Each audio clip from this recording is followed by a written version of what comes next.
شیخ القرآن رحمه الله ویلا یو حاجي صاحب زما درس کې ناستو و راته ویل چې مولانا صاحب زما زوی اهل حدیث دی مولیانو څخه خبره نشي کولی. ما ورته ویل چې کله ما درس ختم کو حاجي صاحب دغه ستا زوی خواله زه درځم ورلمه چې تیار کړی. ما ورته ویل چې حاجي صاحب هغه زوی دې راوغواړه. هغه ورته ویل مولانا صاحب هغه د ګینټو مسلې دي او زوی راغوښتی نه شم خو زه ته چای وڅښم. ما چې نه زه دونه اوږدې خبرې نه کوم، زه لنډه خبره کوم. ورشه چای ورشه زوی دې راوغواړه.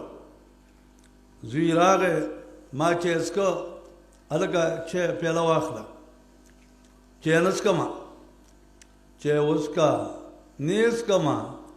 یلکه الله قرآن کریم کې وایي چې چای وڅښه.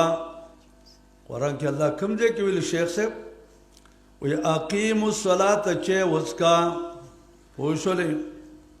وایي ما ته ویل چې د مولانا صاحب د اقیموا الصلاة معنی خو دا نه دی چای وڅښه. مالجي معنی څه ده؟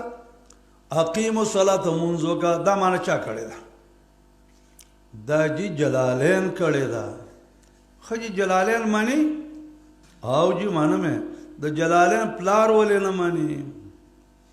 د جلالین پلار امام شافعي د امام شافعي ولې نه معنی؟ بس دقونه خبره وه. هغه ویل دا اوږدې خبرې خو مولین کوي.